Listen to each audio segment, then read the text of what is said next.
ভালোবাসা দিবসের নাম করে যুবক যুবতীরা পার্কে ঝোপে ঝাড়ে আড়ালে যত জেনা ব্যভিচার আকাম কুকাম করবে, গার্জিয়ানরা মনে রাখেন সমস্ত গুনার ভার আপনার কাঁধের মধ্যে নেওয়া লাগবে। কেন? আমি আলোচনায় প্রায় বলে থাকি, 3 জিনিসে দেরি করা যাবে না। 1 নম্বর হলো মসজিদে যখন ইমাম সাহেব জামাতের সময় হয়ে যায়, তাড়াতাড়ি জামাতের মধ্যে দাঁড়াইয়া যাও। যদি দেশের প্রধানমন্ত্রীও হয়, তার জন্য 2 মিনিট অপেক্ষা করা যাবে? কথা বলেন, যাবে? হোক না কেন দেশের প্রধানমন্ত্রী, জামাতের যখন সময় হবে 1 সেকেন্ড দেরি করা যাবে না। এটা ইমামের এখতিয়ার। ইমাম ইচ্ছে করলে 5 মিনিট সময় বাড়াই দিতে পারে, 5 মিনিট কমায় দিতেও পারে। এটা ইমাম এবং মুয়াজ্জিন বুঝবে। এরপরে যখন নাম্বার 2, জানাজা রেডি হয়ে যাবে। জানাজা যখন রেডি হয়ে যাবে, তাড়াতাড়ি জানাজা কইরে কবর দিয়ে দাও। কথাটা আল্লাহ নবী, কিন্তু আমরা তা করি না। ঢাকা আছে পোলা, এই পোলা আছে নরসিংদী অমুক জেলায়, আইতে দেরি হবে, আগামীকাল মাটি হবে। এগুলো কিন্তু শরীয়তের বরখেলাফ। আল্লাহ নবী বলছেন তাড়াতাড়ি জানাজা করে কবর দিয়ে দাও।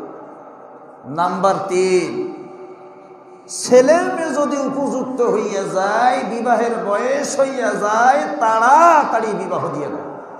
কথাটা আল্লাহ নবী, আমরা তা করি না। এই ছেলে মেয়ে উপযুক্ত, বিবাহের উপযুক্ত হবার পরে আজকে এই যে সামনে 14 ফেব্রুয়ারি ভালোবাসা দিবসের নামে, এটা তো বেহায়া দিবস, ভ্যালেন্টাইন্স ডে। যেই দিবসকে উপলক্ষ করে ছেলে মেয়েরা যত আকাম কুকাম করবে, যত জেনা ব্যভিচার করবে, মনে রাখবেন মুসলমান, এই ছেলে মেয়ে যত গুনাহ করবে, সমস্ত গুনার ভার আপনি গার্জিয়ানকে নেওয়া লাগবে। জোরে কোন নাউজুবিল্লাহ। সুতরাং এই ভ্যালেন্টাইন্স ডে, ভালোবাসা দিবস, কোন মুসলমান সমর্থন করতে পারে? আরে ভাই, ভালোবাসা তো আজীবন। মা বাবার ভালোবাসা কি কখনো কমে যায়? জীবন যতদিন দুনিয়ার মধ্যে বেঁচে থাকবেন, পিতা মাতা কি ভালো কম বাসে? মরার পরেও পিতা মাতা কিন্তু ভালোবাসে। ভালোবাসা থাকবে আল্লাহ আল্লাহর রসুলের, ভালোবাসা থাকবে পিতা মাতা। এই ভালোবাসাটা আজীবনের জন্য রেখে যায়। আর এই যে 14 ফেব্রুয়ারি ভ্যালেন্টাইন্স ডে ভালোবাসা দিবসের নামে দেখবেন কত যুবক যুবতী পার্কে এদিক সেদিকে আড়ালে ঝোপে ঝাড়ে কত রকমের শরীয়ত বিরোধী কাজ করে। আমরা এই ভালোবাসা দিবস ভ্যালেন্টাইন্স ডে কে তীব্র নিন্দা জানাই, ঘৃণা করি। আপনারা রাজি আছেন তো? ইনশাল্লাহ ছেলে মেয়েদেরকে সতর্ক করবেন, যারা গার্জিয়ান আছেন সচেতন হন। আসতেছে এই 14 ফেব্রুয়ারি, ছেলে মেয়েদেরকে শাসন করে। মনে রাখবেন, এই ছেলে মেয়েরা যদি জাহান্নামেও যায়, আপনি মা, আপনি বাবা, আপনি গার্জিয়ান, আপনার পায়ের নিচে খসা মেরে জাহান্নামে যাবে। কারণটা কি? আপনি গার্জিয়ান হবার পরে আপনার সন্তানকে আপনি নিয়ন্ত্রণে রাখতে পারেন না। যে বাবা আজকে ভালোবাসা দিবস, ভ্যালেন্টাইন্স ডে, অমুক জায়গায় ঘুরতে যাবো, টাকা দেবো। আপনি বাবা কোনো চিন্তা ভাবনা করলেন না যে এটা ইসলামের বরখেলাফ, ইসলামের খেলাফ হইয়া যায় কিনা, এটা চিন্তা করলেন না। ছেলেকে বাহির করে দিলেন 5,000 টাকা। আপনি গার্জিয়ান, আপনার দ্বারাই সব সম্ভব। আপনি গার্জিয়ান, আপনার দ্বারাই আপনার সন্তান নিয়ন্ত্রণ হবে। সুতরাং এই বিষয়টা মাথায় রাখবেন। সামনে আসতেছে কি? ভালোবাসা দিবস, বেহায়া দিবস, ভ্যালেন্টাইন্স ডে। এই বিষয়টা থেকে আল্লাহ পাক যেন আমাদের সকল মুসলমানকে সতর্ক থাকার তৌফিক দান করে। সকলে বলেন আল্লাহুম্মা আমিন। তাহলে ইংরেজি মাসের কয় তারিখ আজকে? 9। আরবি মাসের 27 তারিখ। আরবি মাসের রজব মাসের 27 তারিখ। এই তারিখে নবীজির মেরাজ হয়েছিল। বিশ্ব নবীজির মেরাজ কেন হলো, কি কারণে হলো?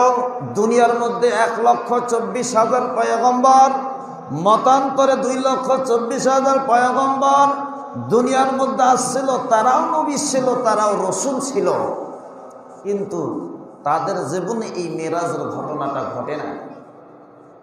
এই বাচ্চা কথা বলো না, মেরাজের ঘটনাটা ঘটে নাই, কিন্তু আমাদের নবীজির উপর মেরাজের ঘটনা কেন ঘটলো? এর কারণ কি? আল্লাহ নবীজির মেরাজ হয়েছে সশরীরে, সশরীরে নবীজি মেরাজ করেছেন। আর বাইতুল মুকাদ্দাস পর্যন্ত যে সফরটা করলেন আল্লাহ রসুল সাল্লাল্লাহু আলাইহি সাল্লাম বুরাকের মধ্যে সওয়ার হয়ে, এটাকে বলা হয় ইসরা। এটাকে কি বলা হয়? ইসরা। মেরাজ হলো দুইটা ভাগে বিভক্ত। একটিকে বলা হয় মেরাজ, যেটা হলো উপরের সফর, মানে বাইতুল মুকাদ্দাস থেকে নবীজি উপরে যে সফরটা করলেন, 7 আসমান ভেদ করে বাইতুল মামুর, তারপরে রফরফ বাহনে আল্লাহর আরশে আজিম পর্যন্ত পৌঁছলেন, এটাকে বলা হয় মেরাজ। আর ইসরা বলা হয় জমিনের সফরটাকে। আল্লাহ নবীজি মসজিদে হারাম থেকে মসজিদে আকসা পর্যন্ত যে সফরটা করলেন, এটাকে বলা হয় কি? ইসরা। কুরাইশরা বিভিন্ন রকমের প্রশ্ন নবীজিকে করলেন যে, মুহাম্মদ, তুমি এই অল্প সময় মসজিদে হারাম থেকে মসজিদে আকসায় ভ্রমণ করলে, সফর করলে, মসজিদে আকসায় যাইয়া নামাজ আদায় করলে, বলো তো মুহাম্মদ, এই মসজিদে আকসার দরজা কয়টা? মুহাম্মদ, তুমি যদি আকসায় ভ্রমণ করে থাকো, তাহলে বলো তো বাইতুল মুকাদ্দাসের জানালা কয়টা? বাইতুল মুকাদ্দাস দেখতে কেমন? কোন জায়গায় অবস্থিত? কুরাইশরা এক এক করে প্রশ্ন করলো। আল্লাহর নবীজি এক এক করে সমস্ত প্রশ্নের জবাব দিয়ে দিল। সুবহানাল্লাহ। কুরাইশরা চুপ, নিস্তব্ধ হয়ে গেল। মেরাজের সফরটা সরাসরি সশরীরে আল্লাহ নবীর হয়েছে, উপরের সফর হয়েছে। এই বিষয়টাকে কেন্দ্র করে তদানীন্তন সময়ের বিজ্ঞানীরা, তাদের মধ্যে একটা তোলপাড় সৃষ্টি হয়ে গেল, আলোড়ন সৃষ্টি হলো যে মানুষ কিভাবে জমিন থেকে আসমানে সফর করতে পারে। এটা তো মানুষ। এই আসমান আর জমিনে, জমিন থেকে আসমানে 52 মাইল ব্যাপী অক্সিজেন রয়েছে। এই 52 মাইল উপরে রয়েছে বিভিন্ন স্তর, হিলিয়া, কিপটন, তারপরে হালকা গ্যাসীয় পদার্থ। এগুলো অতিক্রম করে কোনো মানুষের পক্ষে, কোনো জিন্দা প্রাণীর পক্ষে জীবিত ফিরে আসা সম্ভব নয়। বিজ্ঞান, তদানীন্তন সময়ের বিজ্ঞান, তারা বলল যে মুহাম্মদ সাল্লাল্লাহু আলাইহি সাল্লাম যে উপরে সফরটা করেছে, এই যে হালকা গ্যাসীয় পদার্থ, যেখানে কোনো অক্সিজেন নাই, এই হালকা গ্যাসীয় পদার্থগুলো অতিক্রম করে কিভাবে একটি মানুষ মধ্যাকর্ষণ অতিক্রম করে উপরে সফর করতে পারে। বর্তমান আধুনিক বিজ্ঞান তা প্রমাণ করেছে। শব্দের চেয়েও দ্রুত গতি সম্পন্ন রকেট তারা আবিষ্কার করেছে। সুবহানাল্লাহ। মানুষ চাঁদের দেশে ভ্রমণ করতেছে। আমেরিকা নভোচারী তার সহচারীদেরকে নিয়ে পৃথিবী থেকে 2,40,000 মাইল উপরে ভ্রমণ করে চাঁদের দেশ পর্যন্ত সফর করেছে। বর্তমানের বিজ্ঞান পূর্বের বিজ্ঞানকে হার মানাতে সক্ষম হয়েছে। বর্তমান বিজ্ঞানের মধ্যে একটা প্রতিযোগিতা চলতেছে, কে আগে মঙ্গল গ্রহে যেতে পারে, কে আগে বুধ গ্রহে যেতে পারে, কে শুক্র গ্রহে যেতে পারে। বিজ্ঞানের মধ্যে একটা প্রতিযোগিতা চলতেছে। আমেরিকার প্রধান গবেষণা কেন্দ্র নাম কি? নাসা। তাদের পক্ষ থেকে জানানো হয়েছে এই পৃথিবীর মতন আরো 7টা গ্রহ তারা আবিষ্কার করেছে। এটা কি মানুষ আসমানে উপরে যাওয়া, আসমান থেকে জমিনে আসা, এটা নতুন কোনো ব্যাপার নয়। আমাদের নবীর আগে একজন নবী আসমান থেকে জমিনের মধ্যে অবতরণ করছেন। সেই পয়গম্বরের নাম কি কোন দেখি? এই যা ঠিক বলেছেন, আদম। আদম আলাইহিস সালাম আল্লাহ রাব্বুল আলামিন নিজ কুদরত দ্বারা আদম আলাইহিস সালামকে বানাইছে, নিজ হাত দ্বারা বানাইয়া জান্নাতের 7ম আসমান অবস্থিত জান্নাতের ভেতরে আল্লাহ রাব্বুল আলামিন আদমের ঢুকাইয়া দিল। আল্লাহ বলেন, খালাকাল ইনসানা মিন সালসালিন কাল ফাখার। আল্লাহ রাব্বুল আলামিন ঠন ঠন বাদ্যজনিত এমনকি পচা গন্ধ কাদামাটি থেকে আদমকে বানালেন। وخلق زوجها وبث منهما رجالا كثيرا ونساء। এবং এই আদমের ভেতর থেকে আল্লাহ হাওয়ারে বানাইলো। এবার আল্লাহ রাব্বুল আলামিন আদম হাওয়াকে জান্নাতের মধ্যে প্রবেশ করালো। এই জান্নাতটা 7ম আসমানে অবস্থিত। সুবহানাল্লাহ। কোন 7ম আসমানের ভেতরে, জান্নাতের ভেতরে আদম হাওয়াকে আল্লাহ প্রবেশ করার অনুমতি দিল। আল্লাহ বললেন, আদম জান্নাতে অবস্থান করো, তোমার স্ত্রী সহকারে যেদিকে খুশি যেখানে খুশি যাও, কিন্তু খবরদার ওয়ালা তাকরাবা হাযিহি শাজারাতা ফাতাকুনা মিনাজ জালিমিন। ওই নিষিদ্ধ গাছের ফলটা ভক্ষণ করিও না। তারপরে আদম আলাইহিস সালাম নিষিদ্ধ ফল ভক্ষণ করেছে, আম্মা জান হাওয়া নিষিদ্ধ ফল ভক্ষণ করেছে। এরপরে আল্লাহ রাব্বুল আলামিন আদম হাওয়াকে দুনিয়ার জমিনে বহিষ্কার করলেন, দুনিয়ার জমিনের মধ্যে অবতরণ করলেন। এটা কেমন কথা? আদম হাওয়াকে আল্লাহ দুনিয়ার মধ্যে 7ম আসমান থেকে ফেলায় দিলেন, এমনটা কি? আদম হাওয়া যে দুইজনে হাত ধরাধরি করে দুনিয়ার জমিনের মধ্যে আসছে, এমনটা কি? তাও না। এটা একটা আল্লাহ তাআলার কুদরত। মনে রাখবেন, কোরআন দিয়ে বিজ্ঞানকে বিচার করা যায়, কিন্তু বিজ্ঞান কোরআনকে দিয়ে বিচার করা যায় না।